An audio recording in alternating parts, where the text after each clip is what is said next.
Today let us discuss about the bone called femur. So this is a femur.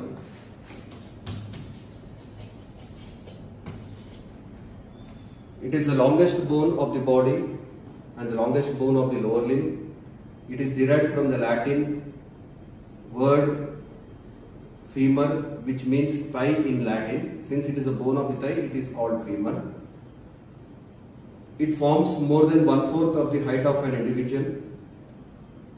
Its size in an averagely built person is around 18 inches or around 42 to 45 centimeters, coinciding with that of the sizes of spinal cord, thoracic duct, vas deferens. All these are of same sized structures in the body. For the site determination,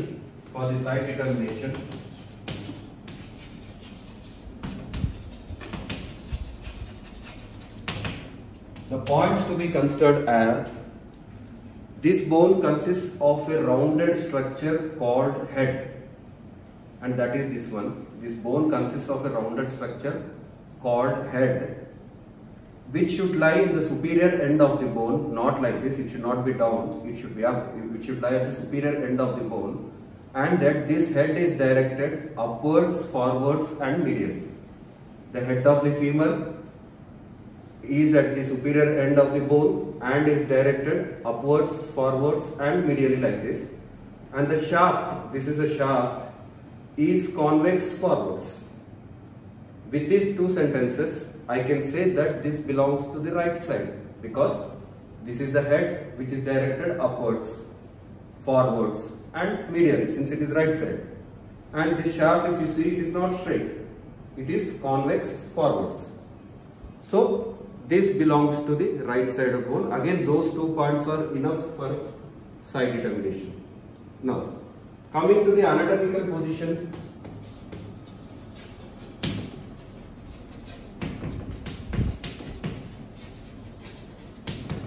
Anatomical position, if you place the bone on the horizontal surface like this, how it is looking? It is not looking straight. So the shaft is obliquely placed. These are the two condyles of the femur which are touching the ground. Head is directed upwards, forwards and medially. So this is a normal anatomical position. To show better, you can either hold it like this with your finger resting underneath the neck, head and neck of the femur and holding, and these two condyles are in line. So this is a normal anatomical position of the femur. Now, next one, angle of femoral torsion, which is around 15 degrees, same like that of the angle of humeral torsion. It is an angle seen along the vertical plane. Since this obliquity of the shaft, it is not straight. If you see this as a vertical plane, since the shaft is obliquely placed, the angle, whatever you are seeing it here, is called as the angle of femoral torsion, which is an angle formed along the vertical axis between the upper end and lower end of the bone, and this is called as angle of femoral torsion. Next, I will say one more point here: neck shaft angle.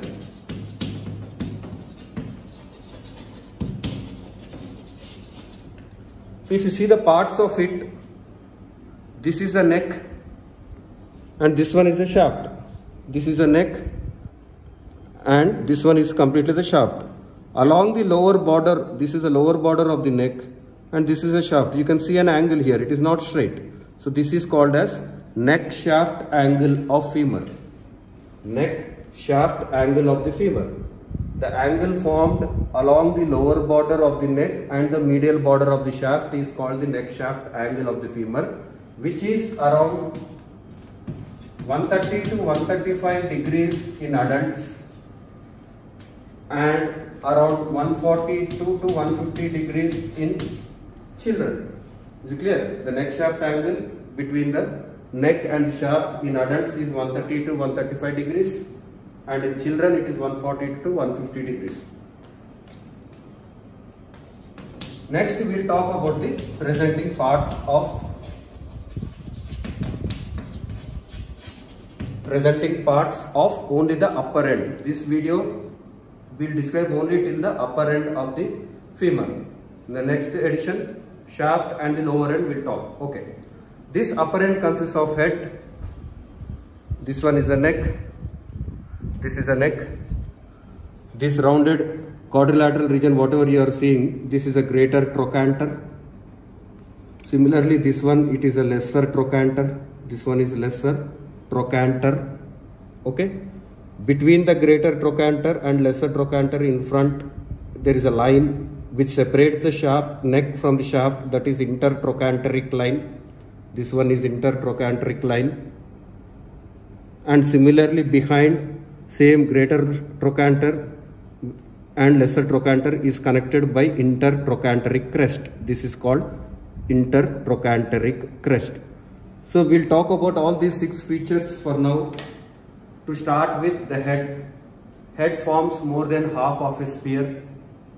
Head articulates with the acetabulum of hip bone to form a synovial polyaxial hip joint, permitting all possible movements like flexion, extension, adduction, abduction, medial rotation, lateral rotation, and even the circumduction. Okay. Just behind the center of the head, just behind and below the center of the head, you can see a depression here, a rounded depression. This is called as fovea capitis. It is called as fovea capitis.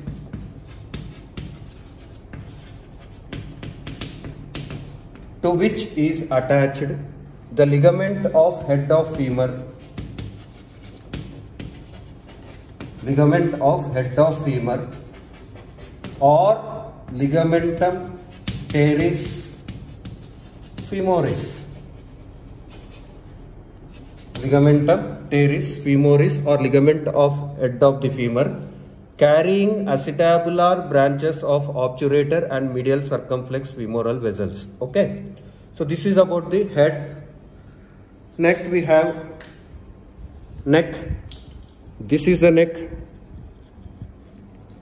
Neck consists of upper border. This is upper border, the lower border, the anterior surface and the posterior surface. Okay. This upper border of the neck connects the head with the greater trochanter, this one. The lower border of the neck is continuous with the shaft and taking part in the formation of neck shaft angle.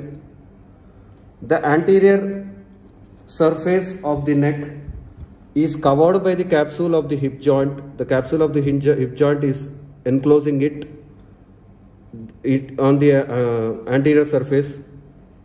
There is a small depression close to its articular margin here. Close to its articular margin here. That fossa is called as cervical fossa of Allen.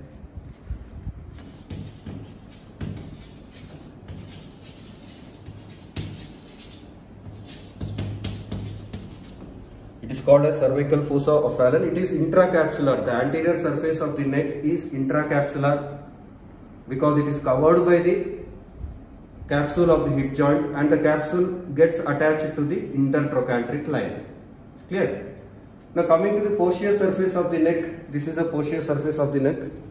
Till the area where I am putting this wire, till that region, medially it is covered by the capsule of the hip joint and the laterally this is devoid of the capsule of the hip joint. So medial half of the posterior surface of the neck is intracapsular and the lateral half is extracapsular. So this is all about the neck. Now coming to the greater trochanter, this is a greater trochanter. It consists of upper border and 3 surfaces: anterior surface, lateral surface and medial surface. This one is the medial surface.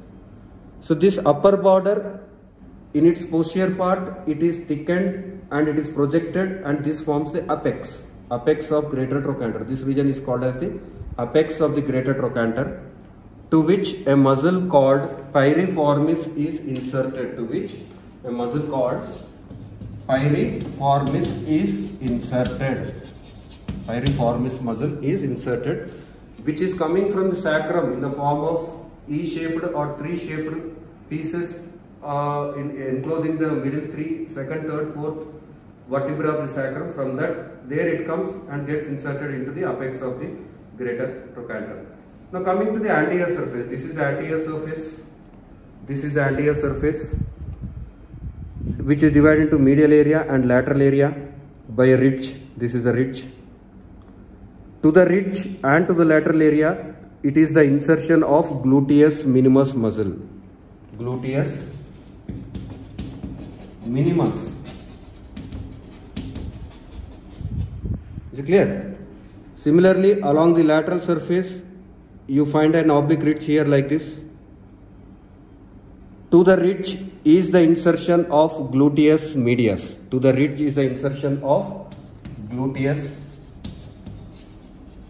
medius. Okay. So in front of the attachment of the gluteus minimus like this area is limited by a bursa for the effective action of this gluteus minimus muscle, and this bursa is called as trochanteric bursa of gluteus minimus. Similarly, in front of this ridge where gluteus medius is attached, the portion in front of it is the bursa of gluteus medius. Similarly, the portion behind it is the bursa of gluteus maximus, because the gluteus maximus is inserted onto this gluteal tuberosity further below. So this area is used as a bursa for the gluteus maximus to act. Is clear? So I repeat, anteriorly gluteus minimus limited by its bursa, laterally gluteus medius limited by its bursa in front, and more posteriorly gluteus maximus bursa, and that gluteus maximus is inserted onto this gluteal tuberosity, about which I will talk later. So if you see the same thing here, if you see the articulation and show, the gluteus maximus comes like this and gets inserted onto this gluteal tuberosity here, this roughened portion. So like this. Okay, and this portion is this one is acting like a bursa. Similarly, the gluteus medius, which comes from here between the posterior gluteal line and anterior gluteal line like this, this gluteus medius is inserted here like this, and this portion is acting like a bursa. And similarly, the gluteus minimus, which is coming from the front, which is coming like this and getting inserted like this, and that portion you can see the medial half of it is occupying like is forming its bursa. Okay. So this is all about the greater trochanter. It is again this greater trochanter forms a traction type of epiphysis formed by the pull of these muscles, that is the minimus and medius muscle. That muscles pull this and finally forms this greater trochanter. Next we will talk is this one, which is the lesser trochanter. This is the lesser trochanter. This lesser trochanter is gives insertion to two muscles, iliacus and psoas major. Lesser trochanter receives the insertion of iliacus and psoas major. Lesser trochanter receives the insertion of iliacus and psoas major. These two muscles are the strong flexors of hip joint. I am doing this movement of flexion of the hip at the expense of these two muscles mainly. So if anyone asks you what are the flexors of the hip joint, iliacus and psoas major muscle. Okay, iliacus is taking origin from this iliac fossa of hip bone, from the iliac fossa of the hip bone, and psoas major is coming from the lumbar vertebra, from the sides of the bodies of upper 3 or 4 lumbar vertebrae. Both descend close to the insertion, they join with each other, hence we are calling it as iliopsoas. Okay. Now after this, next, okay, I'll talk about this intertrochanteric line now. This is the intertrochanteric line. This is a line which extends from the greater trochanter to the lesser trochanter, which is separating the neck from the shaft in front. So this intertrochanteric line receives the insertion, or it gives attachments to, already you know, that is the capsular ligament, number 1, capsular ligament of hip joint, number 2, iliofemoral ligament, Iliofemoral ligament, coming from the ilium, iliofemoral ligament, a ligament of hip joint. And number 3, vastus lateralis in its upper part. Origin of vastus lateralis in its upper part and vastus medialis in lower part.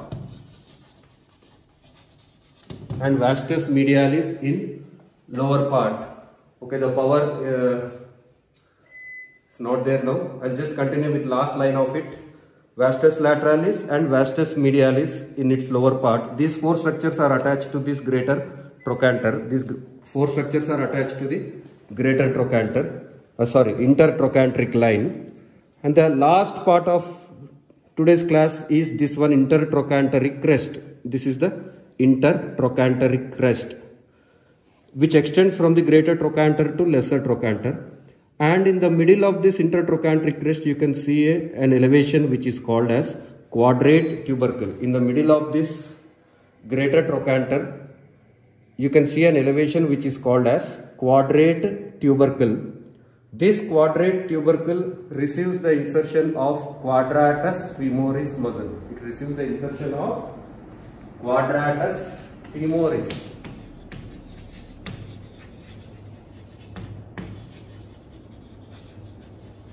Quadratus femoris muscle. Is it clear? So, to sum up, only the attachments I say: fovea capitis, ligament of head of the femur or ligamentum teres hepatis. Anterior surface is related to capsule, it is intracapsular anterior surface of the neck. Only medial half of the posterior surface of the neck is intracapsular, lateral part is extracapsular. Greater trochanter, okay, I did talk about the medial surface of this greater trochanter. This medial surface of greater trochanter, if you see, this medial surface of the greater trochanter consists of a fossa here inside, where I am putting my finger. In the deeper part, in the lower part, there is a depressed region. This is called as trochanteric fossa. This is trochanteric fossa, to which obturator externus muscle is inserted. Obturator externus muscle is inserted to the trochanteric fossa. Is it clear? Again I repeat this one, where I am marking now with the chalk here. So this one is the obturator. This is trochanteric fossa, to which obturator externus is inserted. So to which this one is the obturator externus is inserted. And the remaining portion of this medial surface receives the insertion of 3 muscles. All those 3 muscles grouped together is called tricipital tendon. 3 muscles grouped together is called tricipital tendon, and the 3 muscles are in order from above downwards. The 3 muscles are superior gamelli, obturator internus, and inferior gamelli. These 3 muscles together is called tricipital tendon. Okay. So on the medial surface of greater trochanter, from above downwards here, first it is superior gamelli, then obturator internus, and then inferior gamelli. So remember, these names of obturator internus and obturator externus are purely dependent upon the muscle origin, not insertion. Although because the obturator externus is inserted very deeply, whereas obturator internus is inserted in a superficial portion, in a higher portion. But the origin wise, if you see here, obturator externus comes from here, from the external aspect, whereas obturator internus comes from the internal aspect of the ischiopubic rami. So the name for that muscle, obturator externus and internus, are purely based on this obturator membrane here, whether it is coming from the outer aspect or inner aspect. But if you see the insertion, obturator externus is inserted more deeply, and the obturator externus compared to the internus, obturator externus is inserted more deeply, and the internus is more superficial along the medial surface of greater trochanter. So this is all about only the upper end of the femur. In the next class, I'll talk about the shaft and the lower end and ossification. Thank you.